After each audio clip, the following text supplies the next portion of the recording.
ନବମ ଶ୍ରେଣୀରେ ପାଠ ପଢ଼ୁଥିବା ପୁଅର ସାଇକେଲ ଜଙ୍ଗଲ ଭିତରେ ପଡ଼ିଥିଲା। ଆଉ ସାଇକେଲର 100 ମିଟର ଦୂରରେ ପଡ଼ିଥିଲା ପୁଅର ରକ୍ତଭିଜା ଶରୀର। ଆଉ ଶବ ପାଖରେ ଥିଲା ରକ୍ତ ଲଗା ଏକ ବଡ଼ ପଥର। ଆଉ ସେଇ ପଥରକୁ ଦେଖି ଲାଗୁଥିଲା ତାକୁ କିଏ ସେଇ ପଥରରେ ଛେଚି ଛେଚି ମାରିଦେଇଛି। ପୋଲିସ ପହଞ୍ଚିଲା, ତଦନ୍ତ କଲା ଆଉ ଆସାମୀକୁ ବି ଗିରଫ କଲା। ପ୍ରାଥମିକ ତଦନ୍ତରୁ ଜଣାପଡ଼ିଲା ଯେ ତାକୁ ମାରିଛି ସେ ସାମାନ୍ୟ ଗୋଟେ ମୋବାଇଲ ପାଇଁ ମାରିଦେଇଛି ବୋଲି। ହେଲେ ସେ କିଏ ଥିଲା? ସାମାନ୍ୟ ଗୋଟେ ମୋବାଇଲ ଭିତରେ ଏମିତି କ'ଣ ଥିଲା ଯାହା ପାଇଁ ସେଇ ନିରୀହ ଛୁଆଟିକୁ ଏମିତି ନିର୍ମମ ଭାବେ ପଥରରେ ଛେଚି ଛେଚି ମାରିଦେଲା?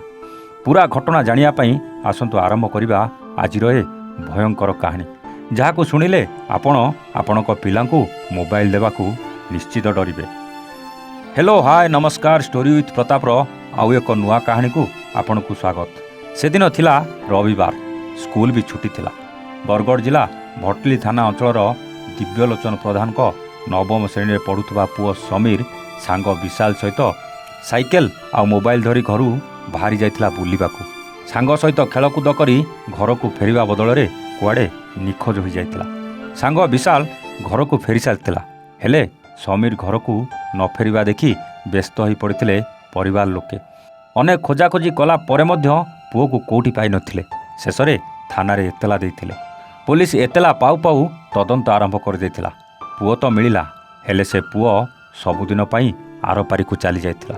ଜଙ୍ଗଲ ଭିତରେ ପଡ଼ିଥିବା ସାଇକେଲ ଆଉ ସାଇକେଲ ପାଖରୁ 100 ମିଟର ଦୂରରେ ପଡ଼ିଥିବା ସମୀରର ରକ୍ତଭିଜା ଶରୀର ସହିତ ରକ୍ତରେ ଲାଲ ହୋଇଥିବା ଗୋଟେ ପଥର, ଯେଉଁ ପଥରରେ ସମୀରକୁ ଛେଚି ଛେଚି ନିର୍ମମ ଭାବେ ହତ୍ୟା କରାଯାଇଥିଲା। ଆଉ ସେହି ହତ୍ୟାର କାରଣ ଥିଲା ମୋବାଇଲ। ହଁ ଆଜ୍ଞା, ସମୀରର ବାପା ପୁଅକୁ ଖୁସିରେ ଗୋଟେ ଆଣ୍ଡ୍ରଏଡ଼୍ ଫୋନ୍ ଦେଇଥିଲେ।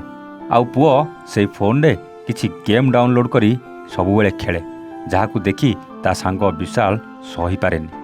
ବିଶାଲ ସବୁବେଳେ ସମୀରକୁ ଗେମ୍ ଖେଳିବାକୁ ଫୋନ୍ ମାଗେ, କିନ୍ତୁ ସମୀର ତା ଫୋନ୍ କାହାକୁ ବି ଦିଏନି। ବିଶାଲ ଗେମ୍ ଖେଳିବା ପାଇଁ ପାଗଳ ହୋଇଯାଏ। ଏମିତିକି ସମୀର ମୋବାଇଲର ଡ୍ରଇଂ ବି ନିଜ ଖାତାରେ ଆଙ୍କେ। ମୋବାଇଲ ପାଇଁ ପାଗଳ ହୋଇଯାଇଥିବା ନବମ ଶ୍ରେଣୀର ବିଶାଲ ଶେଷରେ ନିଜ ସାଙ୍ଗକୁ ମାରିବାକୁ ପ୍ଲାନ୍ କରେ। ଆଉ ରବିବାର ତାକୁ ଖେଳିବାକୁ ଡାକି ନେଇ ପଥରରେ ଛେଚି ଛେଚି ହତ୍ୟା କରି ମୋବାଇଲ ନେଇ ଘରକୁ ପଳାଇଯାଏ। ପୋଲିସ ସାଙ୍ଗରେ ଯାଇଥିବା ହେତୁ ବିଶାଲକୁ ଡାକି ପଚାରିବା ଆରମ୍ଭ କରେ। ଆଉ ବିଶାଲ ସବୁ ସତ ମାନିଯାଏ। ପୋଲିସକୁ ସଫଳତା ତ ମିଳେ, ଆଉ ମୋବାଇଲ ମଧ୍ୟ ଜବତ କରେ। ସାମାନ୍ୟ ଗୋଟେ ମୋବାଇଲ ପାଇଁ ଏତେ କମ୍ ବୟସରୁ ବନିଯାଏ ଅପରାଧୀ, ସେ ପୁଣି ନିଜ ପିଲାଦିନର ସାଙ୍ଗର। ଦର୍ଶକ ବନ୍ଧୁ, ଏଇ ଗୋଟେ ଘଟଣା ନୁହେଁ, ଆପଣଙ୍କର ମନେ ଥିବ ରାୟଗଡ଼ାର 10ମ ଶ୍ରେଣୀ ପରୀକ୍ଷା ଦେଇଥିବା ସେଇ ସାଇନା ସାହୁ କଥା। 10ମ ପରୀକ୍ଷା ଦେଇଥିଲା, ଦେଖିବାକୁ ଖୁବ୍ ସୁନ୍ଦରଟେ ବି ଥିଲା, ପାଠ ବି ଭଲ ପଢ଼ୁଥିଲା। ପରୀକ୍ଷା ପରେ ଘରେ ଖାଲି ବସି ମୋବାଇଲରେ ଗେମ୍ ଖେଳୁଥିଲା। ଆଉ ପରିବାର ଲୋକେ ଗେମ୍ ଖେଳିବାକୁ ବାରମ୍ବାର ମନା କରୁଥିଲେ, କିନ୍ତୁ ସେ ଶୁଣିନଥିଲା। ପରିବାର ଲୋକେ ତାଠୁ ମୋବାଇଲ ଛଡ଼େଇ ନେଇ ଲୁଚେଇ ଦେଇଥିଲେ। ଆଉ ସାଇନାର ମୋବାଇଲ ନିଶା ଏମିତି ବଢ଼ିଯାଇଥିଲା ଯେ ମୋବାଇଲ ବିନା ରହିପାରିନଥିଲା। ଶେଷରେ ନିଜ ଓଢ଼ଣୀରେ ଝୁଲି ପଡ଼ିଲା। ଏମିତି ଅନେକ ଘଟଣା ସାମ୍ନାକୁ ଆସୁଛି ଆଜ୍ଞା। କରୋନା ସମୟରେ ମୋବାଇଲ ଦ୍ୱାରା ଆରମ୍ଭ ହୋଇଥିବା ସେ ଅନଲାଇନ୍ କ୍ଲାସ୍ ପରେ ଖୁଲମଖୁଲା ପିଲାମାନେ ମୋବାଇଲ ଧରିବା ଆରମ୍ଭ କରିଦେଇଥିଲେ, ଯାହାଫଳରେ ସବୁ ଛୁଆମାନଙ୍କର ଇଏ ଗୋଟେ ନିଶା ହୋଇଯାଇଥିଲା।